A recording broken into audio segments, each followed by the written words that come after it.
Hey there, it's Susan here. Have you heard of a bidding war?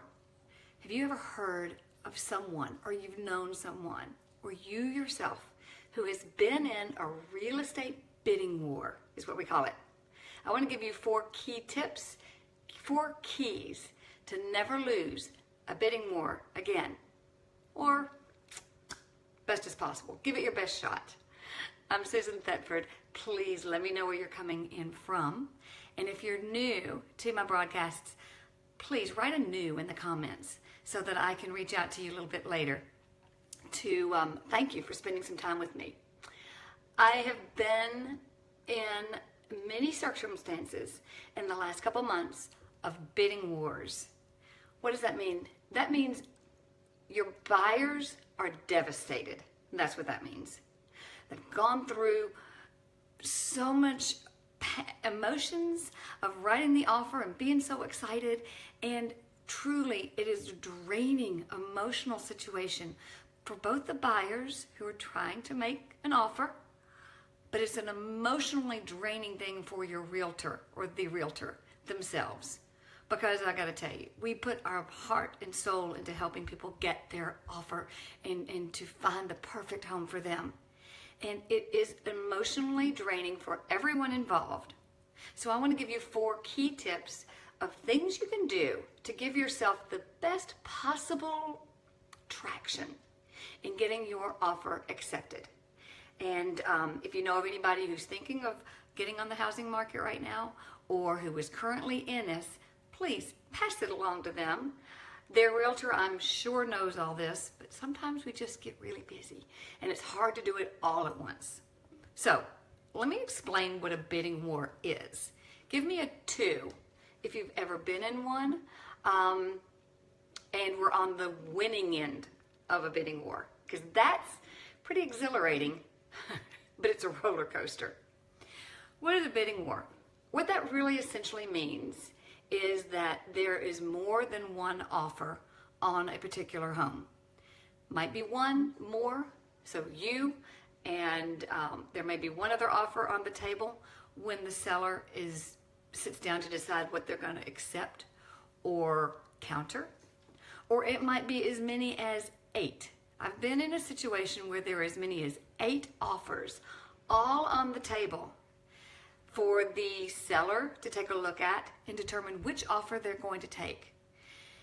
9 times out of 10, no, that's not even true. When you're in a multiple offer situation like that, asking price is never gonna get it. It just isn't. So that's just something a given. If it's a home that you want, your asking price is the bottom dollar of where you begin to make any kind of offers. That's not even a tip. That's a law.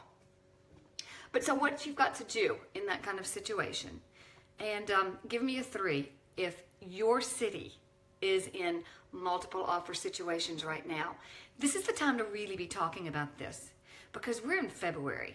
This has been a warm February here in Nashville, and so we haven't really even had a winter, and we've been in multiple offer situations for the last several months. Springtime is when things really heat up. So get your game on right now if you plan on getting into that spring market.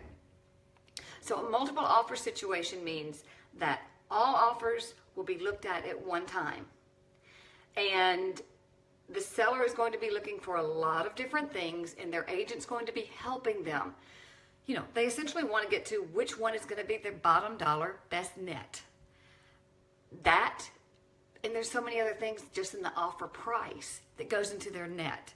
That's a whole nother conversation, and I'm not going to get there, but that's how it works. They're all laid out on the table if they decide to do it this way. They're all looked at once. One offer might be accepted and the rest rejected, or one offer might be countered and the rest rejected. If it's countered, they all had the opportunity to come right back in.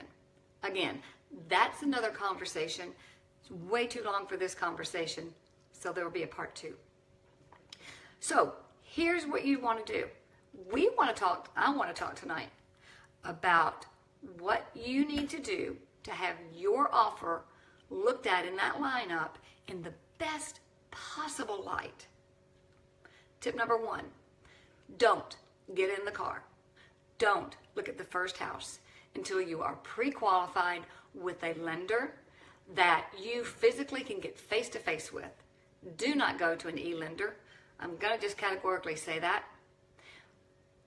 We as realtors here in Nashville know that e-lenders, there's no human being you can talk to when there's a problem. There's nothing you can do. You are at their mercy. You have no place to go when it doesn't close. You may well lose your earnest money. Don't go to an e-lender. That's a law too. I'm not even talking about that here. That's a law. But before you get in the car, get pre-qualified. And what that means is you will sit with the lender. You will go through your W-2s or your 1099s. You will share with them the full financial picture. They will then be able, and how much savings you have, how much you have for closing costs, all the rest. They will determine with you what your monthly payment could look like, what size house, what price point house you can safely say that you can close if you were the winning bidder. Don't set yourself up for emotional pain, all the rest. If you're not pre-qualified with a letter in hand, ready to go with that offer, stop right there and get that done. Because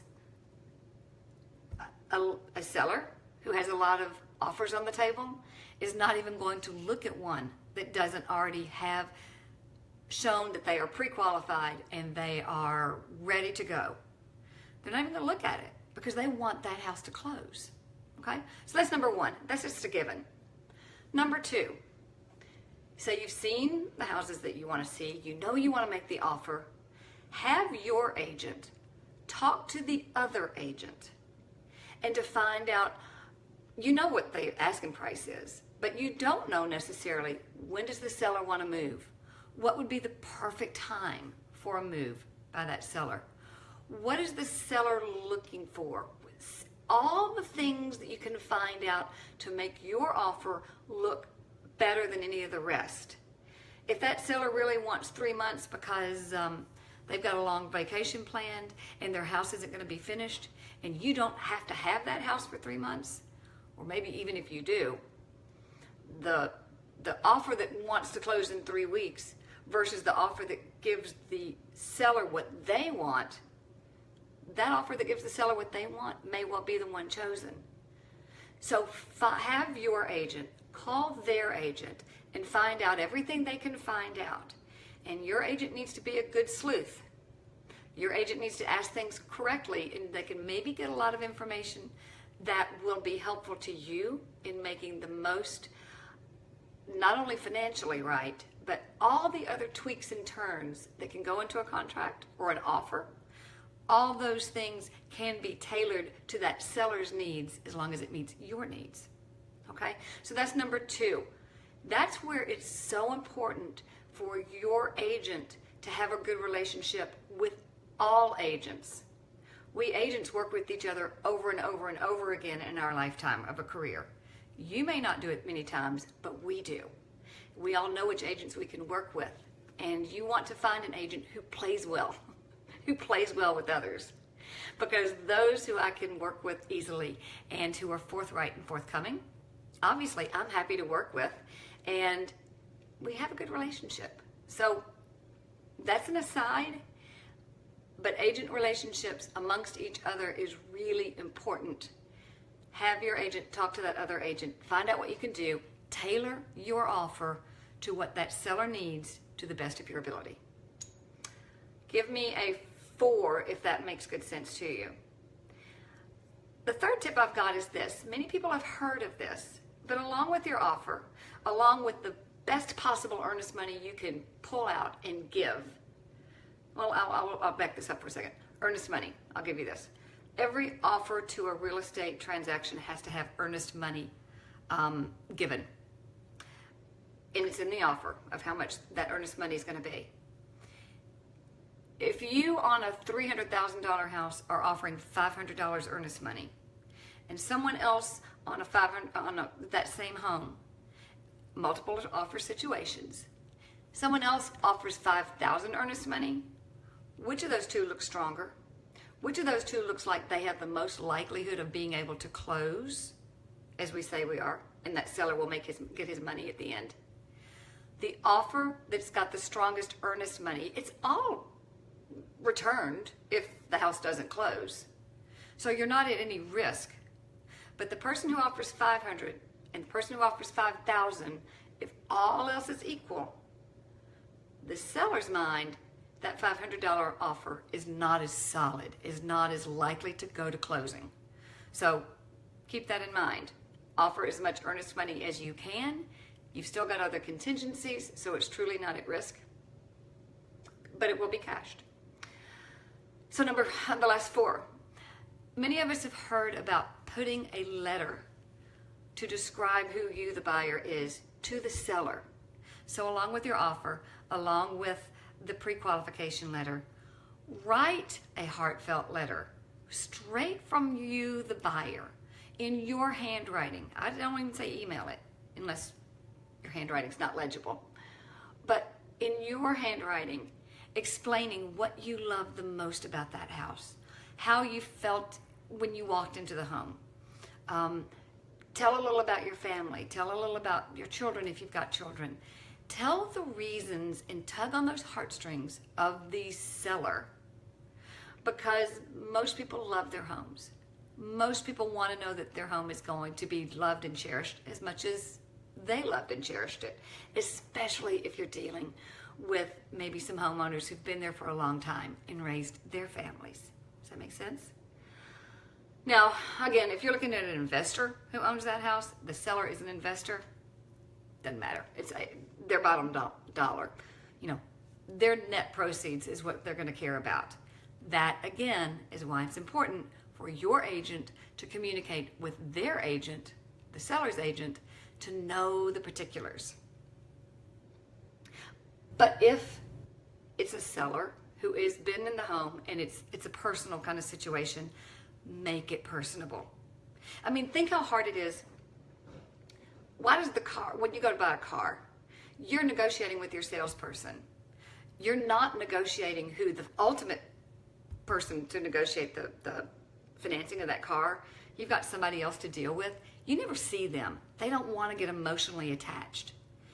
You and I, as the agent representing you, the buyer, I want that seller as emotionally attached to you, the buyer, as possible when we make that offer. So a letter is really super important to add to it. You want to do it up a notch, like 16 notches? Do a video. Do a video just like this, saying exactly what you would say in that letter, but it's the face-to-face communication. If you've got a dog, bring that dog into it. If you've got children, bring those children into it. Share with them your heart and what made you love that house so much. You will be light years ahead of everybody. You're really ahead of everybody if you do the letter. You are quadruple it if you do it associated with a video. You know, there are other little ninja tricks. Find the family if you can on Facebook and just become real. Become real people, and you will go a long way in that negotiation phase. It's really easy to say no and reject a piece of paper. It's really hard to reject that piece of paper that also comes with the lender's letter that you're going to be able to be approved. It looks great, along with a good, strong, earnest money check, along with a face-to-face, heart-to-heart video conversation appealing to that seller. I promise you, you put those 5 things together. I think I gave you 6. You put those things together and do it timely, and you are really in good shape to never lose out on a bidding war. But that takes homework, and it takes a plan. And before you get in the car, have your agent explain the whole gamut of what this whole process is going to look like, because that's what they're there for, is to teach you the process, to make it as simple as possible in what is a complicated process. But that's their whole goal. So Hope these tips have been helpful to you. Please share it out to anyone who you know who might be going into the real estate market coming up soon. We are coming into springtime. That's typically the bidding war time, and many areas of the country are already in that, have been for months.